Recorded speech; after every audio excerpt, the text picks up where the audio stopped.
오늘은 한국교회와 함께하는 70일 구국기도회 그 42번째 날입니다. 우리는 하나님께 순종해야 된다는 것을 잘 알고 있지만 순간순간 하나님의 말씀에 순종하지 못하며 살아갈 때가 너무나도 많이 있습니다. 순종하는 것이 힘든 가장 큰 이유는 내 생각이 합리적이라는 생각 때문입니다. 하나님의 말씀과 내 생각과 상충될 때 우리는 내 생각이 말이 되는 것 같아서 때로는 하나님의 생각과 내 생각 사이에 타협점을 찾기 때문에 하나님의 말씀에 순종하지 못할 때가 많이 있습니다. 하지만 하나님의 일하심은 언제나 내 생각을 넘어설 때가 참으로 많습니다.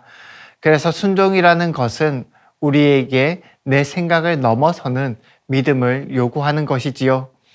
여리고성을 눈앞에 둔 이스라엘에게 하나님께서 요구하시는 것 또한 내 생각을 넘어 순종하는 모습과 그러한 태도입니다. 여호수아 6장에서 여리고라는 천혜의 요새를 앞두고 있는 이스라엘에게 하나님께서는 너희는 언약궤를 메고 제사장 7은 양각 나팔 7을 잡고 여호와의 궤 앞에 나아가라 라고 말씀하십니다. 순종은 인간의 방법과 하나님의 방법 중 선택하게 합니다. 이것은 여리고성 전투가 우리에게 보여주는 메시지입니다. 한 성을 무너뜨리기 위해서는 많은 공병 도구와 무기 그리고 사람이 필요합니다. 하지만 하나님께서 이스라엘에게 요구하시는 것은 이런 많은 것을 가지고 하나님의 싸움에 나가기보다는 하나님의 언약궤를 메고 언약궤와 함께 나아가는 것을 요구하고 있습니다. 코로나 팬데믹으로 너무나 어려운 시기를 지나고 있습니다. 하지만 하나님께서는 인생의 벽들을 통해 하나님이 우리와 함께하고 있음을 더욱 알기 원하십니다. 우리가 고민하고 걱정하는 문제들이 전혀 하나님께는 전혀 문제가 되지 않습니다.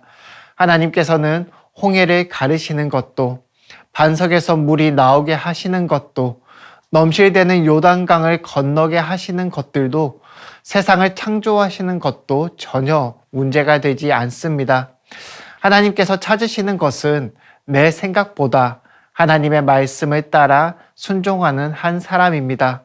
하나님께 순종하며 기도할 때 하나님께서 일하실 것입니다. 순종과 기도함으로 하나님이 일하시는 우리 한국교회가 되기를 바랍니다. 그리고 오늘 이 자리에서 하나님의 말씀을 듣는 여러분이 바로 그 한 사람 되기를 간절한 마음으로 소망합니다. 사랑이 많으신 하나님 아버지, 우리의 생각과 우리의 이성으로 모든 것을 판단하지 않게 하시고 하나님께 기도함으로 순종하게 하여 주시옵소서. 한국교회와 이 나라를 하나님께 맡겨드립니다. 이스라엘의 순종을 통해 여리고를 무너뜨리신 하나님의 능력을 우리 가운데에도 보여주시옵소서. 하나님께서 도우시고 우리 한국교회 그리고 우리나라 대한민국을 이끌어 주시옵소서.